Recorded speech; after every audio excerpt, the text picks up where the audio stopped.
Monsieur le maire, chers collègues.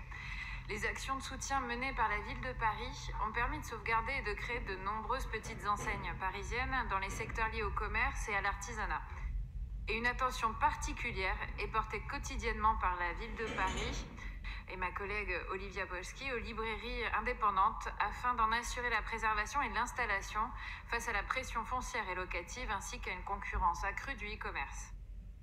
Cependant, dans la période actuelle, nombre de commerces et de structures ont rencontré des difficultés, en particulier les commerces de proximité et les services du quotidien non alimentaires.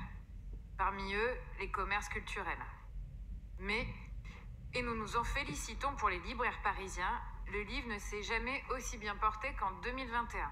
Ainsi que l'indique une étude de rendu public ce 8 février qui vient conforter les chiffres relevés par les professionnels du secteur. L'année dernière, près de 400 millions de livres se sont vendus. C'est plus qu'en 2020, mais aussi qu'en 2019. Et cette croissance a très majoritairement profité aux librairies de moyenne et petite taille.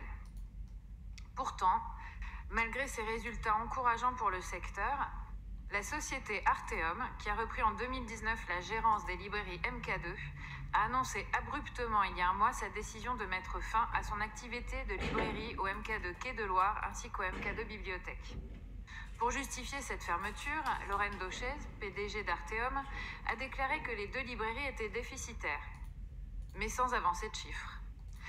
Alors que le secteur du livre n'avait connu un tel rythme de croissance depuis 15 ans, cela pose question.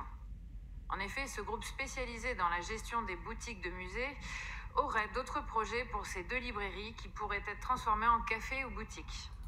Quant aux 10 salariés concernés par les effets de cette fermeture, 5 se trouvent aujourd'hui dans une situation difficile avec des propositions de reclassement qui n'ont plus rien à voir avec leur métier. Arteum semble considérer qu'un ou qu'une libraire peut tout aussi bien vendre des objets de décoration. Merci. Chers collègues, notre majorité a engagé dans ce mandat le développement de la ville du quart d'heure.